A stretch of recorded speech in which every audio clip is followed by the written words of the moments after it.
Hello everyone, అందరికీ నమస్తే. నేను మీ సింధుని. Welcome to our channel passion and fashion by Sindhu. ఇవాల్టి వీడియోలో ఎంతో రుచికరంగా బిగినర్స్ కూడా చాలా పర్ఫెక్ట్ గా ప్రిపేర్ చేసుకోగలిగేటువంటి కాలీఫ్లవర్ పచ్చడిని చాలా ఈజీ మెథడ్ పక్కా కొలతలతో చూపిస్తున్నానండి. ఈ రెసిపీని మా గ్రాండ్ మదర్ అంటే మా హస్బెండ్ వాళ్ళ అమ్మమ్మ ప్రిపేర్ చేశారు. ఈ కాలీఫ్లవర్ పచ్చడి ప్రిపరేషన్ కోసం యూజ్ చేసిన కాలీఫ్లవర్స్ అనేవి మా ఫామ్ హౌస్ లో పండినటువంటి కాలీఫ్లవర్స్ యూజ్ చేసాం. And by the way last 2 days pongal celebrations అంతా కూడా మేము ఇక్కడ మా ఫామ్ హౌస్ లోనే జరుపుకున్నాం. సో ఇలా కాలీఫ్లవర్స్ అనేవి ఫస్ట్ ఎలా పెంచారో ఒకసారి చూడండి. చాలా బాగున్నాయి కదా, గుబురుగా మనకి బయట దొరుకుతాయి కదా. బట్ ఎంతైనా మనకి బయట పండించినటువంటి వెజిటబుల్స్ కంటే ఆర్గానిక్ పెంచుకున్న వెజిటబుల్స్ తో చేసుకున్న ఏ రెసిపీ అయినా టేస్ట్ చాలా బాగుంటుంది కదా. సో ఇక్కడ చూడండి, మా హస్బెండ్ ఒక కాలీఫ్లవర్ అనేది ఎలా కట్ చేస్తున్నారో. యూజువల్లీ ఆ స్టెమ్ పార్ట్ ఏదైతే ఉంటుందో అది చాలా డెలికేట్ గానే ఉంటుందండి, చాలా ఈజీగానే రిమూవ్ చేసేయచ్చు మనం ఆ సాయిల్ నుంచి. బట్ కొంచెం ఏమన్నా గట్టిగా అనిపిస్తే మీకు ఒక నైఫ్ హెల్ప్ పెట్టి ఆ మొదల దగ్గర కట్ చేసేస్తే అది వేరుతో సహా వచ్చేస్తుంది.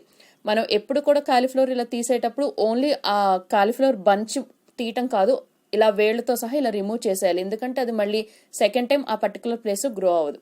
అలా రిమూవ్ చేసిన వాటిని ఎక్సెస్ ఉన్న లీవ్స్ మొత్తం రిమూవ్ చేసి ఇక్కడ నేను అమ్మమ్మ కాలీఫ్లవర్ మొత్తాన్ని కూడా ఆ ఫ్లోరెట్స్ ఉంటాయి కదా, ఆ మొత్తాన్ని సెపరేట్ చేస్తున్నాము.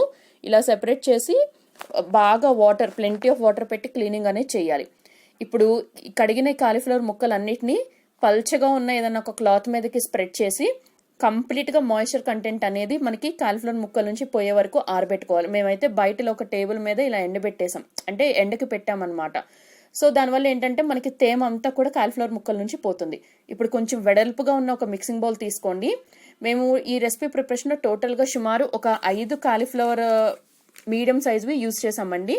బట్ నేను ఇక్కడ మీకు కొలతలు అన్నీ కూడా ఒక మీడియం సైజ్ కాలీఫ్లవర్ కి ఎంత క్వాంటిటీ అవసరం అవుతాయో అవి చెప్తున్నాను. సో దాన్ని బట్టి మీరు ఎక్కువ క్వాంటిటీలో ప్రిపేర్ చేయాలనుకుంటే నేను చెప్పే ఇంగ్రీడియంట్స్ రేషియో అంతా కూడా ఇంక్రీజ్ చేసుకోండి. తక్కువ క్వాంటిటీలో ప్రిపేర్ చేయదలుచుకుంటే పచ్చడి నేను చెప్పిన ఇంగ్రీడియంట్స్ రేషియో అంతా కూడా తగ్గించుకోండి. మీరు జస్ట్ వీడియో అనేది రిఫరెన్స్ గా చూసుకుంటూ ఉండండి. బట్ నేను చెప్పిన ఇంగ్రీడియంట్స్ అనేది కుదిరితే నోట్ చేసుకోండి, పక్కా కొలతలతో ఉంటుంది రెసిపీ అనేది.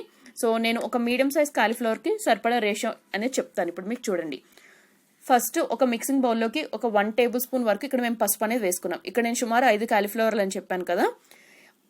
ఒక మీడియం సైజ్ కాలీఫ్లవర్కి అయితే మీరు ఒక 1/2 teaspoon పసుపు అనేది ఒక బౌల్లోకి వేసుకోండి. 1 కప్పు కారం వేసుకోండి. మీరు ఏ కప్ అయినా తీసుకోండి. మేము ఇక్కడైతే ఎలక్ట్రిక్ రైస్ కుక్కర్లో ఉండే కప్తో చూపిస్తున్నారు అమ్మమ్మ. బట్ మీ దగ్గర అవైలబిలిటీలో ఉన్న ఏ కప్పు, అంటే స్టాండర్డ్ మెజర్మెంట్ ఉండటం కోసం టీ కప్ లాంటిది యూజ్ చేసుకోండి, చాలా ఈజీగా ఉంటుంది మీకు కొలతలు అనేవి. సో 1 కప్పు కారం, సాల్ట్ కొంచెం వెల్త్గా, అంటే ఒక 1 tablespoon, 1 కప్పు సాల్ట్ తీసుకుని దానిలోంచి ఒక 1 tablespoon తీసేస్తే రిమైనింగ్ ఎంత సాల్ట్ అయితే ఉంటుందో అంత సాల్ట్ వేసేసుకోండి. 1/2 kg ఆయిల్ వేసుకోండి. నార్మల్ రిఫైన్డ్ సన్ఫ్లవర్ ఆయిల్ కంటే కూడా కొంచెం పల్లి నూనె ఇట్లాంటివి ఉంటాయి కదా, ఇవైతే బాగుంటాయి పచ్చళ్ళు పెట్టుకున్నప్పుడు. అలాగే ఒక 3/4 కప్పు ఆవపిండి వేసుకోండి. ఆవపిండి మీరు కావాలంటే ఇంట్లో ప్రిపేర్ చేసుకోవచ్చు, లేదా బయట మనకి షాప్స్లో కూడా అవైలబిలిటీలో ఉంటుంది. 2 tablespoonల మెంతిపిండి వేసుకోండి. మెంతిపిండి కూడా మనకి షాప్స్లో అవైలబిలిటీలో ఉంటుంది, లేదా మెంతుల్ని దోరగా డ్రై రోస్ట్ చేసి మనమే మిక్సీ జార్లో ఫైన్ పౌడర్లా కూడా గ్రైండ్ చేసుకోవచ్చు.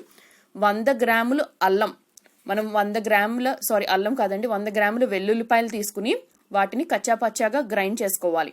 మీరు 100 గ్రాముల వెల్లుల్లి పేస్ట్ అనుకోకండి, 100 గ్రాముల వెల్లుల్లికి ఎంత పేస్ట్ అయితే వస్తుందో అంత పేస్ట్ వేసేసుకోవాలి.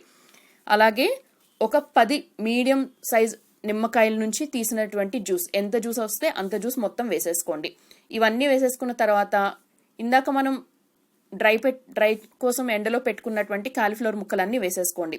గుర్తుంచుకోండి, కాలీఫ్లవర్ ముక్కలకి అస్సలు తేమ అనేది ఉండకూడదు. తేమ ఉన్నట్టయితే మనకి పచ్చడి ఎక్కువ కాలం నిల్వ ఉండదు, త్వరగా బూజు వచ్చేసి పాడైపోతుంది. అలాగే నేను చెప్పిన ఉప్పు కారం రేషియో అనేది మీరు తినే టేస్ట్కి అనుగుణంగా అడ్జస్ట్ చేసుకుని వేసుకోండి. బట్ నేను చెప్పిన ఇంగ్రీడియంట్స్ రేషియోతో ప్రిపేర్ చేస్తే ఒక మీడియం సైజ్ కాలీఫ్లవర్కి పక్కాగా రుచి అనేది సరిపోతుందండి. అంటే ఉప్పు, కారం, ఘాటు, పులుపు అనేవి పర్ఫెక్ట్ గా సరిపోతాయి. మీరు నిమ్మరసం ప్లేస్ లో కావాలంటే చింతపండుతో కూడా ప్రిపేర్ చేసుకోవచ్చు. చింతపండుతో ప్రిపేర్ చేసుకోదలుచుకున్న వాళ్ళు ఒక 100 to 150 grams వరకు చింతపండు అనేది తీసుకుని దానిలో కొద్దిగా వేడి నీళ్లు పోసి కొంచెంసేపు ఉడకనిచ్చి తర్వాత దాని నుంచి చిక్కటి చింతపండు గుజ్జు అనేది తీసుకోవాలి. చింతపండు గుజ్జును వేసుకోవచ్చు. చింతపండు గుజ్జుతో ప్రిపేర్ చేసిన ఈ పచ్చడి అనేది ఖచ్చితంగా తాలింపు అనేది పెట్టుకోవాలండి. నిమ్మకాయ రసంతో ప్రిపేర్ చేసిన పచ్చడికి తాలింపు అవసరం లేదు. అలాగే మీరు మొత్తం ముక్కలు వేసి కలిపేసుకున్న తర్వాత ఒకసారి టేస్ట్ అనేది చూసుకోండి, 1-2 సార్లు. మీకు ఆవపిండి, మెంతిపిండి వీటిలో ఏ మాత్రం ఘాటు సరిపోకపోయినా, అలాగే మీరు వేసిన ఆయిల్ క్వాంటిటీ అనేది కూడా తక్కువగా ఉండి బాగా డ్రైగా ఉంది అని అనిపించినా కూడా ఆయిల్ క్వాంటిటీ, అలాగే మీ టేస్ట్కు అనుగుణంగా ఉప్పు కారం కూడా అడ్జస్ట్ చేసుకోండి. ఎందుకంటే ఏ ఒక్క ఇంగ్రీడియంట్ రేషియో అనేది పర్ఫెక్ట్గా ఇందులోకి పడకపోయినా పచ్చడి షెల్ఫ్ లైఫ్ అనేది ఎక్కువ కాలం ఉండదు. ఇలా అన్నీ వేసుకుని బాగా కలుపుకున్న తర్వాత ఈ పచ్చడి అనేది ఒక గంట పాటు అలా ఉంచేసి తర్వాత ఇమీడియట్గా సర్వ్ చేసుకోవచ్చు. ఒక ప్రాపర్ ఎయిటెడ్ కంటైనర్లో తడి లేనటువంటిది చూసి మీరు స్టోర్ చేసుకుంటే 1 to 2 months పాటు షెల్ఫ్ లైఫ్ అనేది తప్పకుండా ఉంటుంది. తప్పకుండా ట్రై చేయండి, ఫీడ్బ్యాక్ని షేర్ చేయండి, రెసిపీని ఫ్రెండ్స్ అండ్ రిలేటివ్స్తో షేర్ చేయండి. అలాగే ఛానల్ సబ్స్క్రైబ్ చేసుకోండి, బెల్ ఐకాన్ని కూడా యాక్టివేట్ చేసుకోండి.